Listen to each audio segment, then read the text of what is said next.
And welcome back to Carlo Prusa MMA. I am Carlo Prusa, and I am with the Vanilla Gorilla. He is Chase Sherman taking on Alex Nicholson Saturday, Gamebred Bareknuckle MMA 7. We're in Orlando, Florida. Chase, just about 3 days before your fight. What is your mindset right now? I'm just having to do all this shit on my itinerary. It's mostly like get this done, and then I can relax and focus on the task at hand. So right now, just staying busy with the things we have to do, the media, the press conferences, the weigh-ins, the poster signings, that whole beginning of fight week kind of deal. And then after weigh-ins tomorrow, that's when we kind of start dialing it in. That's when the nerves start kicking in. That's when everything becomes very real. Or surreal, whichever way you want to, spin it. So this is not the first time that you have fought Alex. You fought him 10 years ago in Island Fights. 10 years ago, did you ever feel like you'd have Alex again as your adversary? I don't know, man. Well, at the beginning of it, I wanted to get the fight back, you know what I mean, immediately. And then, he started having his own success.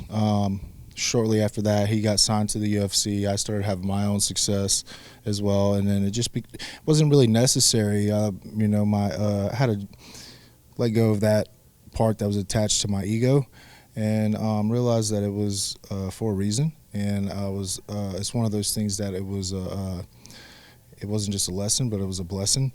And take what the lessons learned from that fight and apply them.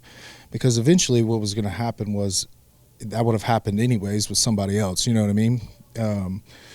It was just him that drew the card, and he ended up beating me, and he was the first person to ever beat me. And so that prepared me in a lot of other ways that wouldn't have happened if I had won. So everything happens for a reason. And now, time has given me the opportunity again to rewrite the story and change the narrative. And a lot of people say, well, history repeats itself, but I don't believe that. I believe that history gives us the opportunity to either make a change and rewrite the story, or to option 2, repeat the same thing that happens again. That's what happens when we don't learn our lessons. And so now it's time to take this opportunity that's been really forced. My hand was forced. Because Alex is a friend of mine, just somebody that I support and we've been supporting each other since we fought, following each other's careers, you know what I mean? We both had our sons around the same time, I remember taking them to Disney together, things like that. But unfortunately it is what it is. And like I said, there was nobody lining up to fight us, and there was no other option. I tried to ask Dean any other way around it, because I don't, it's very hard for me I've never had to fight anybody that's a friend of mine. So it's kind of like this opportunity was presented itself again against my will, and so now I have to go capitalize on it because it's here for a reason. And I have to change the narrative. I have to rewrite the story.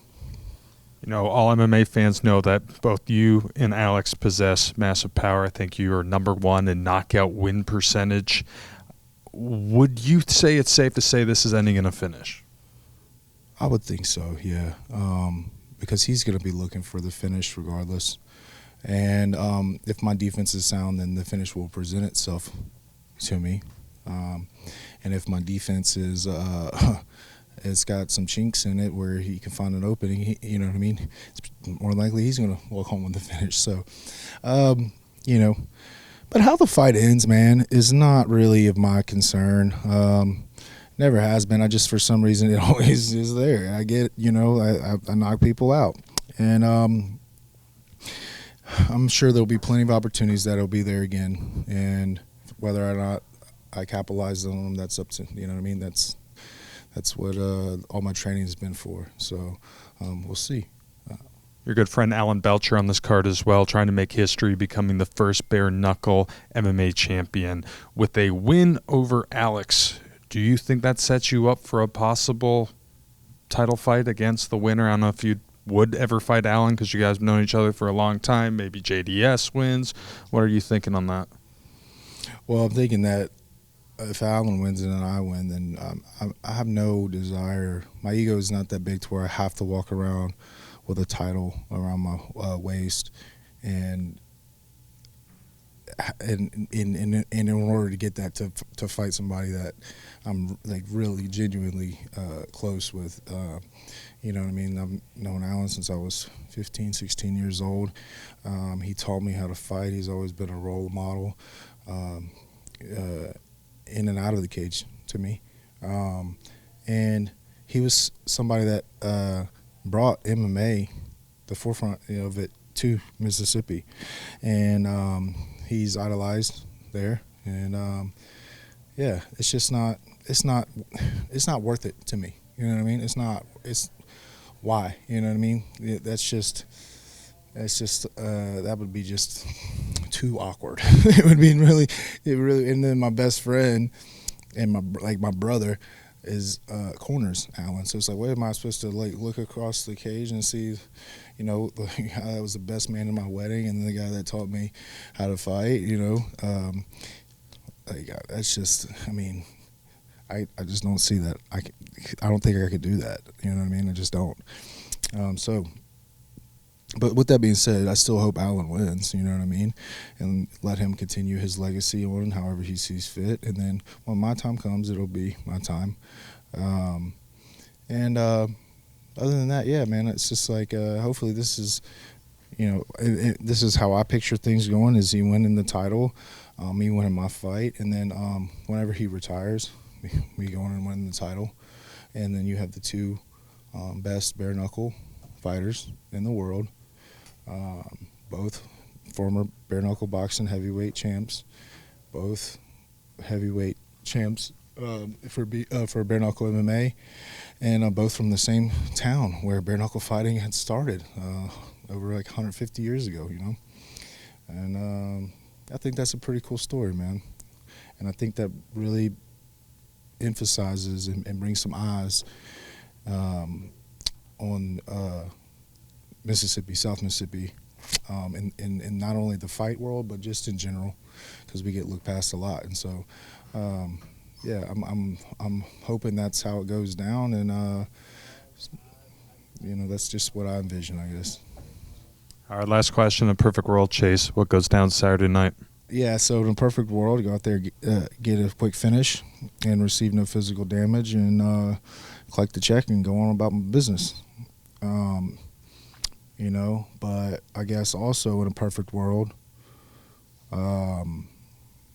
we go out there and we put on the most spectacular show possible. Our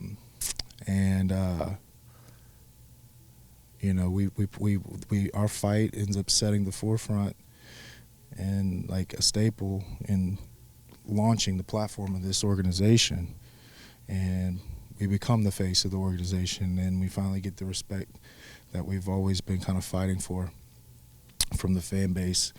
And yeah, it goes down in the history books, and that's also another perfect scenario. So yeah. That's the Vanilla Gorilla. I'm Carlo Prusa. Stick around.